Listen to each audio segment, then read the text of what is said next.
took on, I know it's a scary device, took on the Beatles. Yeah, took on the Beatles. Hopefully I won.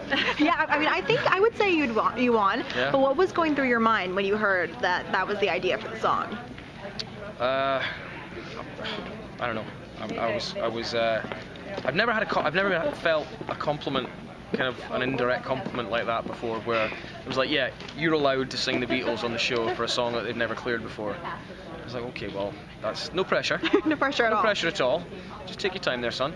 It was definitely paramount in my thoughts that this song required an attention to detail that you probably could get away with in other songs a bit more. A lot of the songs I've done are high energy.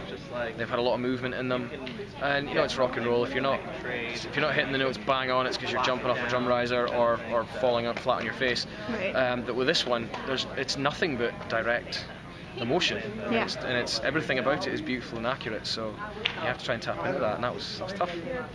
I mean, do you kind of feel like you were like leading up to this with all these performances that you've had on your belt? Do you think you could have done this 3 weeks ago, for instance? No, actually, I don't think I could have done this 3 weeks ago, and frankly, the Foreigner track was what really led me down this road, because I think I'd been kind of swinging hammers for a while there and felt like I had to go in a different direction.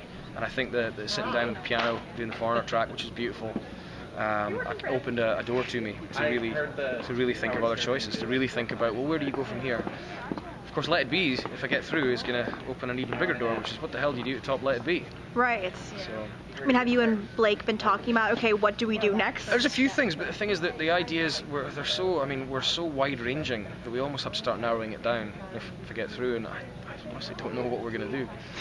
There's a couple of songs which are kind of in the frame, but the problem is it has to be better than Let It Be. It's top Let It Be. Yeah. So I don't know. You can't top out too much. You're like, I was a little bit too good in Let It Be. Now I've set unrealistic expectations. Well, you know what? If I've set unrealistic expectations, then it means I did my job tonight. Yeah.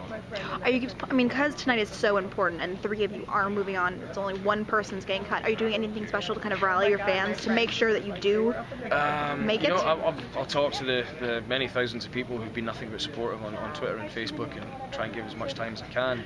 But I also want to go and enjoy what could be my last night on the show with some friends that have flown in, with my wife and my son, and just kind of take one last deep breath of this experience and hope it's not my last. What did having that hometown experience mean for you? It was I mean, they obviously know what they're doing, making TV shows. They know how to get you, and they got me good. They managed to peel back my Scottish stuffiness and get straight to the heartstrings. I connected. The whole thing was actually, it was such a whirlwind that it felt like you were being emotionally abused. You know, Yeah. it was, because you're landing and it's like, okay, I'm here, I've had no sleep, great. Oh hi, it's everybody I love and need and want. And oh my God, there's some people I haven't seen in 5 years that I love dearly. Okay, bye everyone. We're gone. Yeah. And we're out.